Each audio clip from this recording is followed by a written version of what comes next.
चलो आज जो हिंदी में सबसे पहले जो सिलेबस देख लो। एसएससी में जो जीडी में सिलेबस आ रहा है उसको सिलेबस देख लो, क्योंकि ये बहुत महत्वपूर्ण है। पहले सिलेबस में और अब के सिलेबस में कुछ अंतर है, चेंजेस है। पहले से आप सिलेबस जो है क्या किया है, बढ़ा दिया है। ठीक है, तो सबसे पहले सिलेबस देख लो। और कुछ बहुत ही काम की चीजें इसमें है, छोटी छोटी लेकिन काम की चीजें हैं, उसको देखना है आज। तो सबसे पहले सिलेबस देखो क्या क्या है। तो इसमें सबसे पहले संधि और विच्छेद, ये पहले देखो, कभी किसी परीक्षा में नहीं आया इससे पहले, एसएससी जीडी में नहीं आया है किसी परीक्षा में। उसके अलावा ये उपसर्ग, प्रत्यय, पर्यायवाची शब्द, मुहावरे, लोकोक्तियां हो गया, विपरीत, ये सब तो आता था। सामासिक पद, ये समास वगैरह, उसका विग्रह, शब्द युग्म, ये एक महत्वपूर्ण और नया टॉपिक है। ठीक है, शब्द युग्म हो गया। और वाक्यांशों के लिए एक सार्थक शब्द, संज्ञा शब्दों से विशेषण बनाना, ये सब भी नहीं आता था। अनेकार्थी शब्द तो आता था। उसके बाद ये वाक्य शुद्धिकरण, तो ये सब आता है। वाक्य शुद्धिकरण, ये वाच्य नया बढ़ाया है। वाच्य इससे पहले कभी भी जीडी वाली परीक्षा में नहीं आया है। फिर ये क्रिया भी बढ़ाया गया। फिर शब्द शुद्धि, तो ये पहले से आता ही था। अंग्रेजी के पारिभाषिक शब्दों का के समानार्थी हिंदी शब्द, ठीक है, ये एक नया, ये भी बढ़ाया है।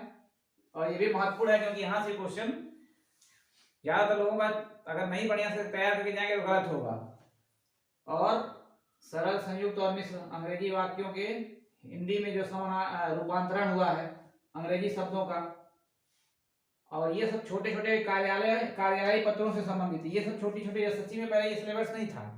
ठीक है, बहुत पढ़ाया है। तो बहुत डीप में नहीं हम लोग समझेंगे, बहुत शॉर्टकट में, लेकिन जो ज्यादा काम की चीजें हैं उसको जल्दी जल्दी समझाया है। तो देखो, ये भी संधि विच्छेद तो अभी छोड़ रहा हूँ इसको, इसके लिए पूरा एक लेक्चर लगेगा, पूरा एक क्लास लगेगा, तब होगा उसमें। लेकिन ये उपसर्ग और प्रत्यय बहुत ज्यादा इसको डीप में पढ़ने की जरूरत नहीं है, क्योंकि इतना ज्यादा डीप से आएगा नहीं। उपसर्ग हम लोग क्या जानते हैं, सिंपल से जो जानते हैं उपसर्ग क्या होता है, प्रत्यय क्या होता है, किस शब्द के आगे लगे उपसर्ग। हाँ, उपसर्ग और प्रत्यय सीधे सीधे क्या है, कोई भी जो शब्द है, शब्द इसके जो आगे लगता है वो क्या कहलाता है, उपसर्ग होता है। उपसर्ग, और पीछे लगेगा तो प्रत्यय। ये सिंपल सा है। उपसर्ग और प्रत्यय में शब्द के आगे लग के नया शब्द बन जाएगा, या शब्द के पीछे लग के नया शब्द बन जाता है। जनरली किसमें लगता है, ये धातु में लगता है। ठीक है, धातु में क्रिया जो धातु होती है, क्रिया का मूल रूप धातु होता है, उसके आगे और पीछे। और भी शब्दों में लगता है। तो सीधा से यही जानना है कि उपसर्ग क्या होते हैं, जो शब्दों के आगे लग के नया शब्द बनाते हैं, और प्रत्यय क्या होता है, जो शब्दों के पीछे लग के बनाता है। जैसे कुछ नया देखो, कुछ शब्द बताओ। खेल, खेल का खेलना, खेल, इसमें ना प्रत्यय लग गया तो खेलना हो गया। ठीक है, खेल प्लस ना, तो ये ना क्या है, ये प्रत्यय हो गया। और खेल क्या हो गया, ये शब्द है पहले से, या धातु भी कह सकते हो, लेकिन अगर शब्द के रूप में लिया है तो शब्द है, तो पीछे लग गया, इसका खेलना हो गया, खेलना। ठीक है, उपसर्ग में अगर देखा जाए तो जन्म है, जन्म आगे आ जोड़ दो, आ प्लस जन्म हो गया, आ क्या हो गया, ये उपसर्ग हो गया। और जन्म जो है ये पीछे शब्द है, तो आजन्म, जीवन भर। ठीक है, तो ये कुछ तरह के हैं। जैसे इसमें कुछ आता है थोड़ा सा, बहुत ज्यादा डीप में पूछेगा नहीं, हल्का फुल्का पूछेगा। ठीक है, जैसे लिखावट, लिखावट है, अगर पूछा है कि लिखावट, इसमें कौन सा प्रत्यय लगा हुआ है, तो क्या होगा, आवट हो जाएगा। लिखना या लिख में क्या है, आवट प्रत्यय लगाया है, तो आवट आ रहा है, लिखावट, आवट आ रहा है, तो आवट हो गया इसमें, आवट। यही है, इसमें बहुत ज्यादा डीप से हल्के फुल्के पूछेगा। और बस एक ही चीज जानना है, उपसर्ग आगे लगता है और प्रत्यय पीछे लगता है। इसके बाद देखो, ये पर्यायवाची, मुहावरे, विपरीत, ये विलोम, ये ज्यादा बहुत, ये सिंपल जो पढ़ने की बहुत ज्यादा इसमें किससे जरूरत है, इसके बारे में बहुत ज्यादा समझाना नहीं है, इसको ज्यादातर रखना ही है। ठीक है, लेकिन इसमें भी शॉर्ट में बता दूंगा। अभी मेन हमारा जो है, जो मेन नए नए टॉपिक शामिल हुए हैं, उसको जल्दी जल्दी रिवीजन करना। ठीक है, अब समास और सामासिक पद और पदों की रचना और समास विग्रह, ये भी समास का पूरा एक लेक्चर लगेगा, इसमें बता देंगे समास वाले पूरा पूरा ये कितने प्रकार के होते हैं, समास क्या है, ये सब चीजें। अब ये एक आया शब्द युग्म, ठीक है, शब्द युग्म। ये क्या है? शब्द युग्म। ये जो है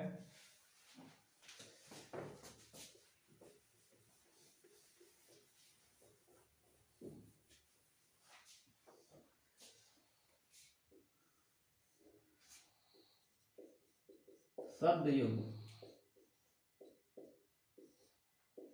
ये बहुत ही छोटा लेकिन बहुत ही महत्वपूर्ण टॉपिक है ये शब्द युग्म का।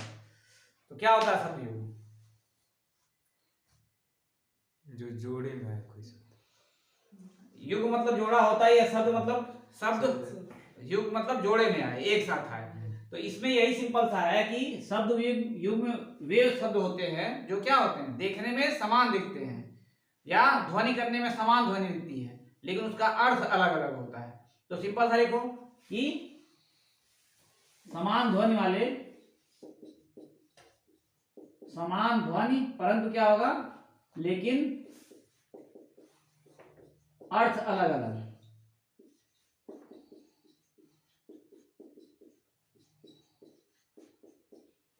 ठीक है, ये शब्द युग्म और एक साथ आते हैं जनरली ये शब्द युग्म।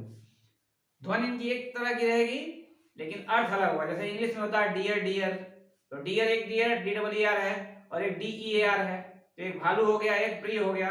तो उसी तरह हिंदी में भी है, तो वही कुछ अलग नहीं है, वही चीज है, लेकिन थोड़ा सा इसमें नया शामिल किया इस वजह से। तो अब इसमें देखो कुछ शब्द लिख लो, जैसे कुछ परीक्षाओं में पूछा हुआ है उसको लाया हूं, कुछ लिख लो। जैसे गण या गण लिखो, गण या गण। पूरी तरह से कोई जरूरी नहीं 100% समान है, ठीक है।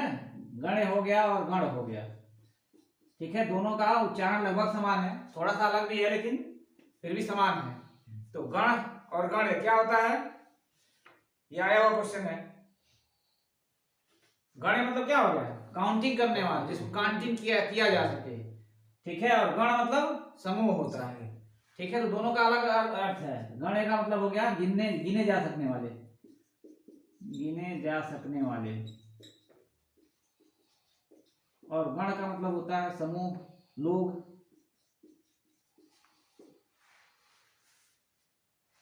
इसी तरह देखो कुछ और परीक्षाओं में आए हुए हैं क्वेश्चन है, एक है लक्ष्य और लक्ष्य।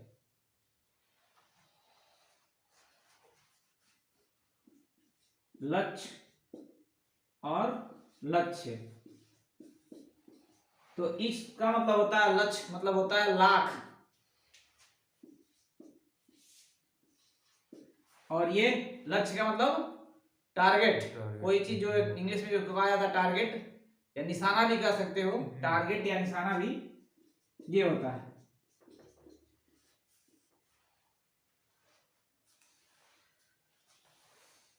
ये देखो लंक लंका, लंक लंक और लंका। अब यहां पे लंक मतलब होता है कमर, ठीक है, कमर। और लंका एक देश का नाम है, जान ही रहे हो, एक देश। तो इस तरह के शब्द होते हैं, ठीक है। इसका कुछ जो क्वेश्चन आया है, कुछ और दो चार शब्द नोट करो जल्दी जल्दी। एक अभय उभय, अभय उभय,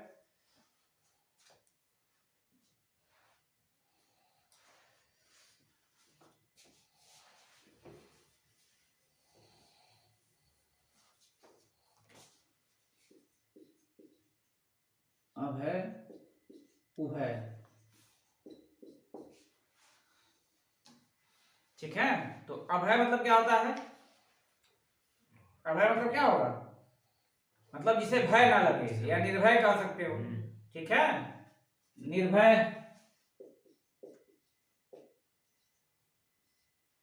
और उभय का मतलब होता है दोनों, उभयनिष्ठ बोला जाता है ना, उभयनिष्ठ मतलब जो दोनों में कॉमन हो, तो उभय का मतलब वो होगा। कुछ और लिखो, तरणी तरुणी, तरणी तरुणी,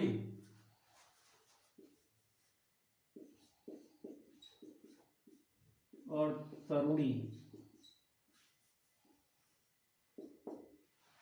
बताओ क्या होगा तरोड़ी तरोड़ी का। ये सब आए हुए क्वेश्चन है किसी ना किसी पेपर में। देखो तरणी सूर्य की पर्यायवाची होती है, ठीक है, सूर्य को कहा जाता है, या तरणी मतलब सूर्य और तरुणी मतलब स्त्री। तरणी मतलब स्त्री, ठीक है। अगला देखो, एक गुर और गुरु, बोर्ड कम बनाया,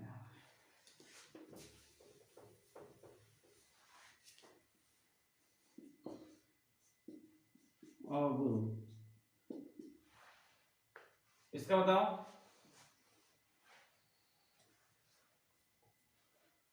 क्या होगा।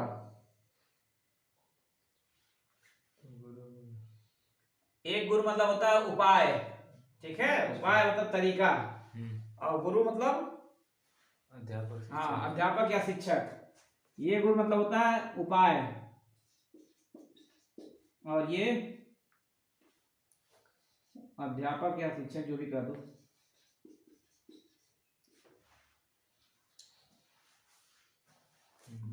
कुछ और लिखो। जात जाति, जात और जाति,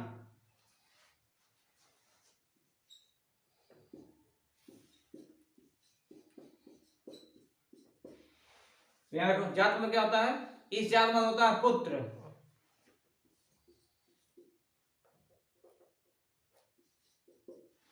और ये जात कास्ट को कहा जाता है, या फिर पूरे एक वर्ग को कहा जाता है। वर्ग भी लिख सकते हो या पूरा वर्ग लिख लो।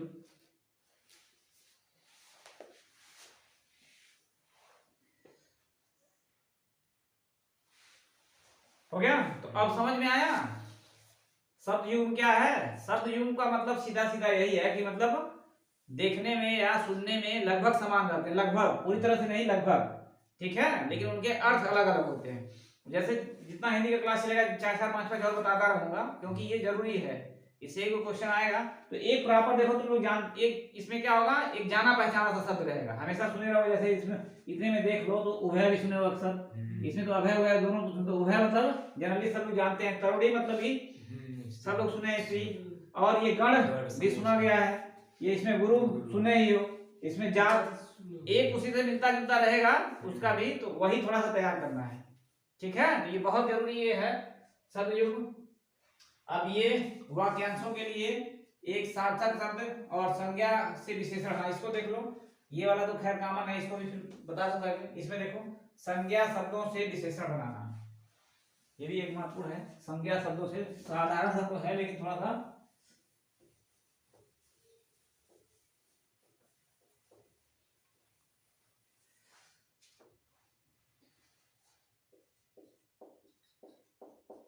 संज्ञा शब्दों से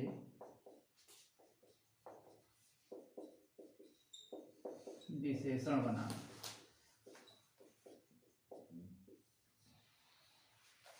देखो एक चीज है कि किसी भी लड़ाई में उतरने से पहले उस लड़ाई के बारे में हर चीज जाना जरूरी है, ठीक है।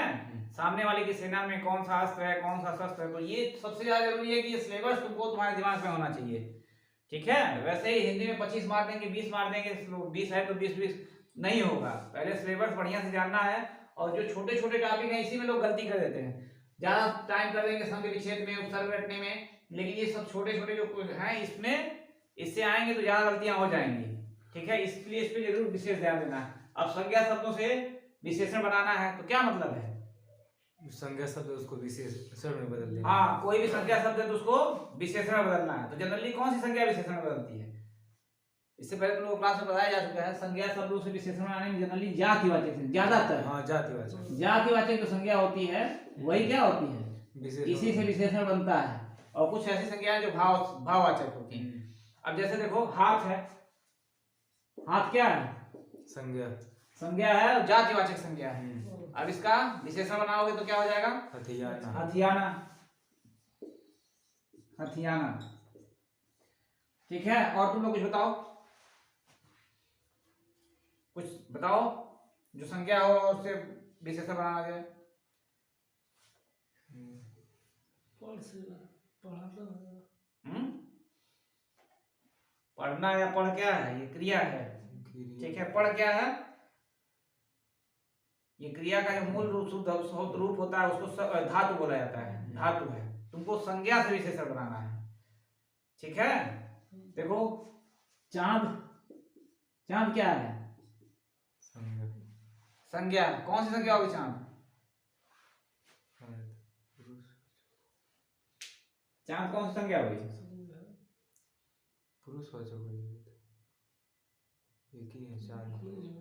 पुरुषवाचक संज्ञा होती है कौन सी, व्यक्तिवाचक। व्यक्तिवाचक, ठीक है। देखो चांद, हाँ व्यक्तिवाचक भी हो सकता है, ठीक है। और वैसे अगर मून अगर इंग्लिश में कर दिया जाए तो मतलब चंद्रमा जो उपग्रह होते हैं तो वहां से अगर लिया जाएगा तो जातिवाचक ही होगा, ठीक है। उपग्रह सबको नहीं कहा जाएगा जो ग्रहों का चक्कर लगाए। तो चांद से चांदनी, चांदनी रात बनाया होता है ना, तो चांदनी रात में क्या होता है, रात की विशेषता बता रहा है चांदनी, तो ये क्या हो जाएगा, विशेषण हो जाएगा, ठीक है। कुछ और लिखो जो देखो आए हुए क्वेश्चन इसमें, जो किसी दूसरी पेपर में आए हैं, इसमें नहीं आए हैं।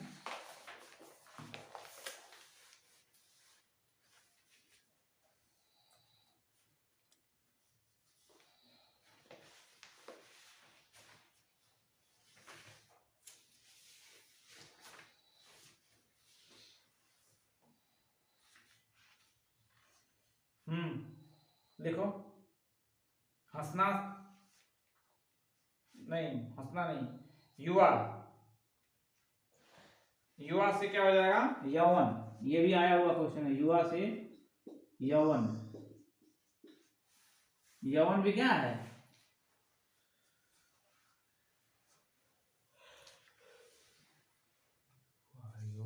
विशेषता बताएगा वो।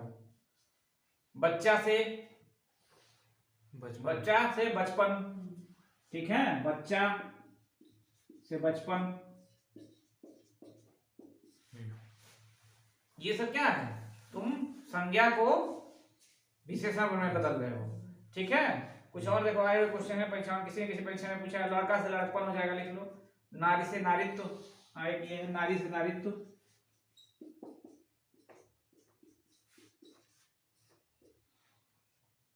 लड़का से लड़कपन,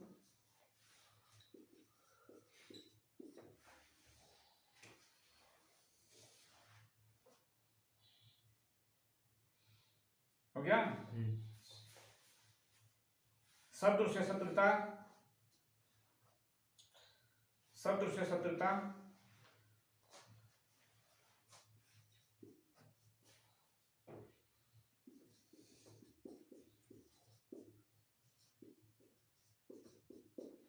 ठीक है। तो ये है संज्ञा से विशेषण में बदलना, ठीक है। बहुत ज्यादा कोई दिक्कत नहीं है इसमें, बस ये होना चाहिए, हाँ ये टॉपिक है और ये ऐसे से चेंज होता है। अब देखो इसके बाद ये तो हो गया, अनेकार्थी शब्द ये भी बताएंगे थोड़ा सा, इसका भी कुछ तरीका ये पढ़ना है। अब यहाँ एक वाच्य आया है, वाच्य, ठीक है। वाच्य क्या होता है,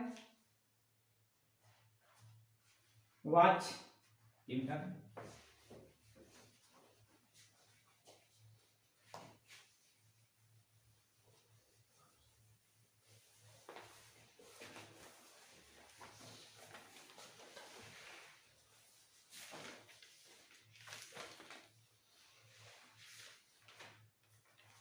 देखो वाच्य क्या होता है, वाच्य तुमको पढ़ाया गया ना, वाच्य क्या होता है। अब इसमें दिया है वाच्य के कृतवाच्य, कर्मवाच्य और भाववाच्य, 3 प्रकार के वाच्य होते हैं, ये तुम्हारे सिलेबस में दिया हुआ है। तो वाच्य होता क्या है, तो जो क्रिया होती है, ठीक है, तो वो क्रिया किसके द्वारा की जा रही है, मतलब कोई अगर वाक्य बनता है तो उसमें दो प्रधान होती हैं चीजें, कर्ता होता है या क्रिया होती है। तो क्रिया किसके द्वारा की जा रही है, कर्ता द्वारा जब की जा रही है, या वाक्य में कर्ता की प्रधानता है तो क्या हो जाएगा, कृतवाच्य। वाक्य में अगर कर्म की प्रधानता है, ठीक है, तो वो कर्मवाच्य हो जाएगा, और अगर भाव की प्रधानता है तो भाववाच्य। तो वाच्य सीधे सीधे ये वाक्य में किस पर जोड़ दिया गया है, वाक्य में प्रधानता को दर्शाता है, सीधे देखो प्रधानता, ठीक है, किसकी प्रधानता है वाक्य में। अब उसी के आधार पर ये 3 प्रकार का होता है। कृतवाच्य, कृतवाच्य मतलब क्या हो गया, कर्म की, कर्ता की प्रधानता, कर्ता की प्रधानता। उसके बाद कर्मवाच्य मतलब कर्म की प्रधानता। हाँ, इसमें तो कर्म नाम लिखा है। भाववाच्य मतलब भाव की प्रधानता, जिसमें भाव की प्रधानता हो, ना कर्ता की प्रधानता हो, ना कर्म की प्रधानता हो, भाव की प्रधानता हो। अब देखो, जैसे कहा जाए राम पढ़ रहा है, ठीक है, तो अब ये इसमें किसकी प्रधानता है, राम की कर, तो राम करता हो गया। हाँ, तो राम की प्रधानता है। यहाँ पे राम की प्रधानता कैसे पता चलेगी, देखो पढ़ रहा है, ये क्रिया है ना, तो अगर राम की जगह सीता कर दिया जाए, सीता, तब क्या हो जाएगा, पढ़ रही है हो जाएगा। ठीक है, यानी कि इसका प्रभाव सीधा सीधा कर्ता का प्रभाव सीधे है क्रिया पे। ठीक है, तो किसकी प्रधानता होगी, कर्ता की। तो ये क्या हो जाएगा, किस तरह का वाक्य हुआ, कृतवाच्य, कृतवाच्य हो गया। और इसी तरह से अगर राम ने, अगर ये रहे राम ने, राम द्वारा किताब पढ़ी जा रही है। हाँ, राम ने लिखो, या द्वारा भी, द्वारा किताब पढ़ी जा रही है, किताब पढ़ी। ठीक है, ये हो गया। अब इसके राम को हटा के अगर सीता को मिलाओगे तो क्या होगा, सीता ने किताब पढ़ी, सीता ने क्या किया, किताब पढ़ी। तब यहाँ पे क्या हुआ, तो कर्म पर जा रहा है। इस पे देखो, इस पे कोई परिवर्तन नहीं हो रहा है, नहीं, ठीक है, कर्ता बदलते रहो, यहाँ राम की जगह पे राम कर दो, सीता कर दो, या बच्चों ने किताब पढ़ी। ठीक है, तो ये पढ़ी आया, वो किताब पे आया, ठीक है। हालांकि यहाँ पे क्या है, कर्म कारक, ये कारक भी है, लेकिन फिर भी किताब की वजह से ये राम ने किताबें पढ़ी, तो हो सकता है यहाँ पे चेंज होता है, लेकिन यहाँ पे किताब की वजह से पढ़ी है तो वही रहेगा। यहाँ पे बहुवचन भी कर दो, बच्चों ने किताबें पढ़ी, तो भी क्या होगा, पढ़ी नहीं बदला जाएगा। इसका मतलब क्या है, इसमें किसकी प्रधानता, कर्म की, कर्म की, तो कर्मवाच्य हो गया, कर्मवाच्य। अब तीसरा जो है भाववाच्य। सिलेबस को तुम लोग आंखों के सामने रखना चाहते हैं, हटाना नहीं चाहते, इसलिए स्वीकार नहीं करना। देखो भाववाच्य में क्या होगा, जिसमें भाव की प्रधानता होगी, ठीक है, ना तो कर्ता और ना तो कर्म। अब भाववाच्य में सीधे सीधे एक ही चीज रहेगा, उसको कहेगा कि राम उससे चला नहीं जाता, उससे खाया नहीं जाता, उससे सोया नहीं जाता, बस ये सीधा सीधा होता है। इस तरह के इसी तरह के वाक्य आते हैं, जैसे राम से चला नहीं जाता, चला नहीं जाता, सीता से खाया नहीं जाता। सामान्यतः जो है इसी तरह से रहेगा, मतलब क्या होता है, उसकी अक्षमता को दर्शाता है। उस वाक्य में जो भी करता है उसकी अक्षमता को, ये काम उससे नहीं किया जाता है, ये रहेगा, इसकी प्रधानता होती है। तो ये क्या हो गया, भाववाच्य हो गया। तो उस भाववाच्य में और ये सीधा सीधा वही रहेगा कि हमेशा नहीं जाता, नहीं जाता, ज्यादातर 90% में यही वाक्य में आता है। ठीक है, तो ये वाच्य है, छोटा सा टॉपिक, वाच्य में ज्यादा कुछ था नहीं, यही 3 ही है, और 3 ही में अक्सर पूछ देता है कि क्या, कौन सा, इसमें किस तरह के वाच्य का प्रयोग हुआ है वाक्य में। ठीक है, अब ये क्रिया, इसके पे भी एक पूरा टाइम लगेगा, क्योंकि क्रिया एक महत्वपूर्ण टॉपिक है। हालांकि सकर्मक अकर्मक ही दिया है और एक पूर्णकालिक क्रिया दिया है, लेकिन फिर भी इसमें समय देना पड़ेगा। अब एक देखो, यहाँ पे वाक्य शुद्धि वाले में भी थोड़ा सा समय देना पड़ेगा। ये आया है, ये अंग्रेजी के पारिभाषिक तकनीकी शब्दों के समानार्थी हिंदी शब्द, ठीक है। तो ये भी एक नया जोड़ा है, और ये बहुत महत्वपूर्ण होने वाला है परीक्षाओं में, ठीक है, एक देगा। अब इसी को बता के, तो इसको ऐसे इसको मिटा रहा हूं पूरा, ठीक है, मिटा के तो बताता हूं इसको क्या है।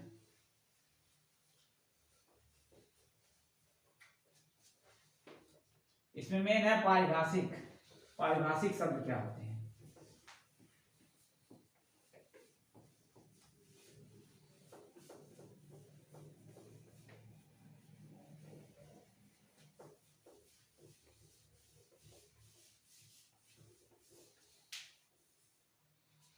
देखो उसमें शामिल क्या है, एक है पारिभाषिक शब्द।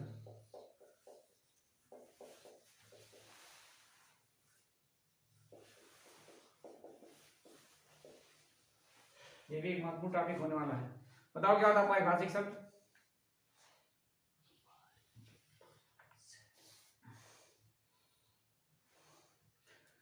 ये वे शब्द होते हैं जो सामान्यतः बोलचाल की भाषा में के शब्द नहीं होते हैं। जो बोलचाल की भाषा है उसके शब्द नहीं होते हैं, बल्कि किसी ना किसी क्या होंगे, किसी विषय के, जैसे समाजशास्त्र नाम सुने हो, समाजशास्त्र, राजनीति शास्त्र, तो ये नॉर्मल आम बोलचाल की भाषा के शब्द नहीं है, बल्कि किसी विशेष ये सब्जेक्ट के शब्द हैं। तो इसमें लिख लो छोटा सा, किसी विशेष क्षेत्र से जुड़े शब्द हैं। ठीक है, ये सिंपल सा ये जानना है कि सामान्य व्यवहार या फिर बोलचाल के शब्द ना होकर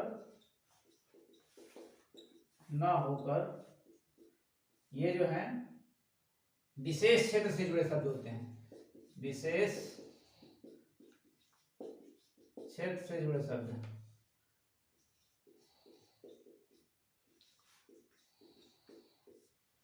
ठीक है, अब इसमें क्या है, सीधा सीधा यही है कि ये सामान्य बोलचाल या व्यवहार के शब्द ना होकर क्या होंगे, विशेष क्षेत्र से जुड़े शब्द होते हैं। जैसे लिखो, जैसे वही सभी लिख लो, जितने भी शास्त्र टाइप में है, समाजशास्त्र, राजनीति शास्त्र,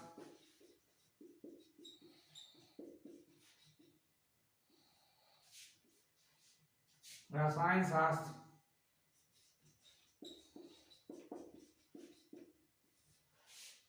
भौतिक शास्त्र,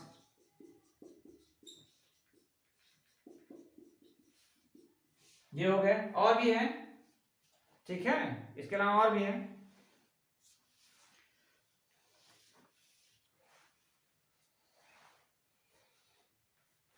इसीलिए देखो इनका एक और नाम है, डायरेक्ट कोई पूछ सकता है, देखो ये भी महत्वपूर्ण है, बहुत ज्यादा जरूरी है कि इस पारिभाषिक शब्दों को अन्य किस नाम से जाना जाता है। तो इनको तकनीकी शब्द भी कहा जाता है, तकनीकी शब्द, तकनीकी शब्द। ठीक है, तकनीकी शब्द क्यों, किसी ना किसी विशेष क्या है, क्षेत्र से जुड़े हुए हैं, इसी वजह से इनको तकनीकी शब्द भी कहा जाता है। एक दूसरा नाम। अगला देखो, इसमें कुछ ये दो प्रकार के होते हैं, लिख लो। एक पारिभाषिक शब्द जो होते हैं दो प्रकार के होते हैं, एक सामान्य और एक अर्ध परिभाषिक।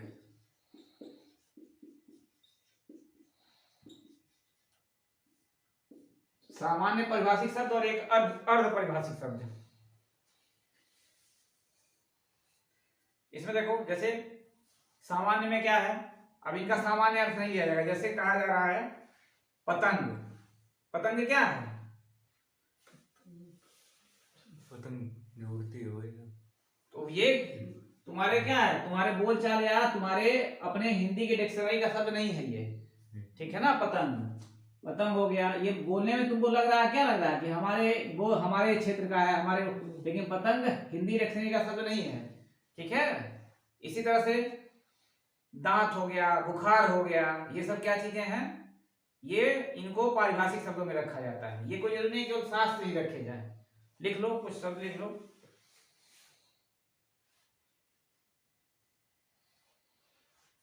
पतंग हो गया, हृदय, सत्य, दांत,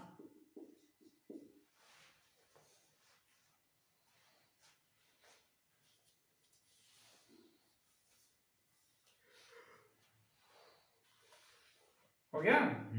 अर्ध वाले में, अर्ध वाले मतलब कुछ हिंदी के होंगे उसमें और कुछ बाहरी, मतलब एक ही शब्द में।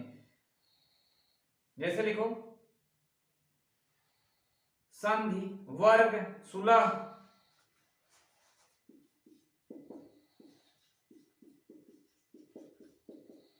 सुलह। अब संधि देखो, संधि वैसे नॉर्मली हिंदी में तुम पढ़ते हो संधि विच्छेद, लेकिन ये संधि क्या है, जो युद्धों में युद्ध वगैरह बड़े बड़े होते थे, जो उनके उस दौरान जो संधि होती थी उस तरह का शब्द है ये, ठीक है। तो वो अपने आप में एक अर्थ रखता है ना संधि। इसी तरह से वर्ग हो गया। तो ये सब चीजें क्या हैं, ये पारिभाषिक शब्दों में आएंगे, ठीक है। कुछ और देखो परीक्षाओं में जो पूछा है, अब कुछ अंग्रेजी मेन तुमको तुम्हारा जो सिलेबस में अंग्रेजी जो शब्द हैं उनसे जो आए हैं उसी को, जैसे सामान्यतः ये समझो कि पढ़ाया जाता है हम लोग को ना कि शब्दों की उत्पत्ति और शब्द कहाँ कहाँ से आए थे। तो शब्द में एक होता है दूसरे विदेशी भाषाओं के शब्द होता है ना, तो उस टाइप के हैं, लेकिन इसमें वो नहीं रहेंगे। उसमें बस यही ध्यान देना है कि इसका एक अलग क्षेत्र है, ठीक है ना, अलग क्षेत्र के शब्द हैं। तो उसमें कुछ शब्द जैसे लिखा है, पूछा है, देखो परीक्षा में पूछा है कई बार, ये जो आया हुआ क्वेश्चन है ये अधिसूचना नहीं, अधिसूचना नहीं, एक मिनट,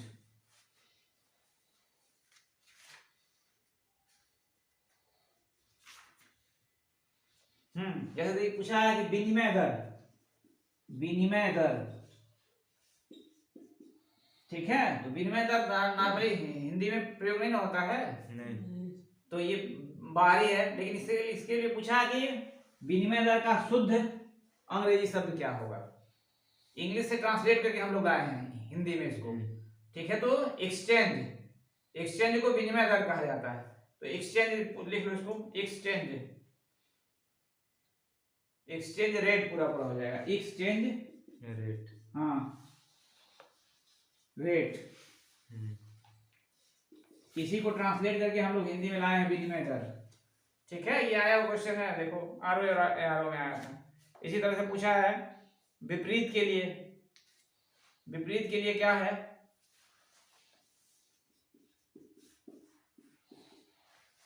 बताओ।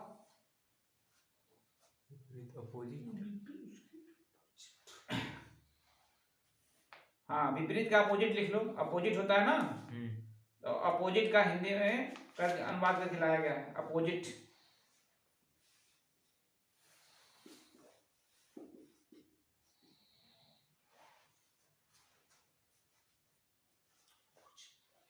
इसी तरह एक हिंदी में पूछा है कि अभियोजन, अभियोजन का अंग्रेजी रूप, शुद्ध अंग्रेजी रूप, अभियोजन क्या होगा इसका,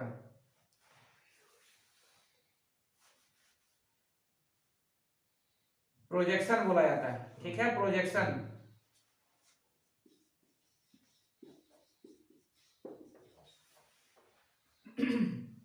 प्रोजेक्शन इसको, ठीक है। अब एक अंग्रेजी शब्द दे दिया है,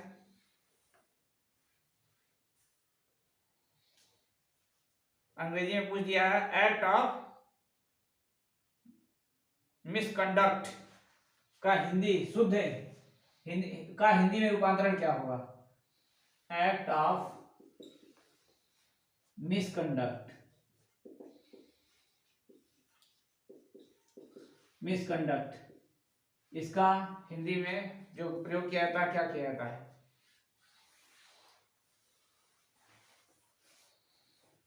ठीक है। तो इसका लिख लो कदाचार के अधिनियम, कदाचार के अधिनियम,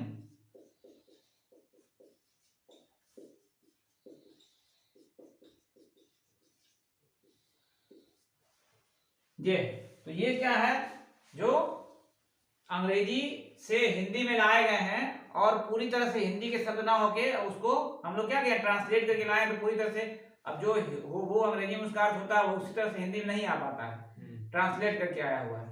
तो ये है, इसी को बोला जाता है पारिभाषिक शब्द, ठीक है। इसका भी और आगे वीडियो बताएंगे, दो चार इसका भी देते रहेंगे। चलो आज के लिए इतना ही, फिर कुछ अब जितने भी बचे हुए टॉपिक्स हैं एक एक टॉपिक करके जल्दी जल्दी एग्जाम से पहले 10 दिन का टाइम अभी है, जल्दी जल्दी रिवीजन कर लिया जाएगा। और इसके अलावा जीएस में इस समय वही सबसे बेहतर है कि क्या करना है, रिवीजन, पेपर का जितना यार रिवीजन करो और करंट पढ़ो, ज्यादा डिटेल में पढ़ने की जरूरत नहीं है, उसी से काम होने वाला है। चलो।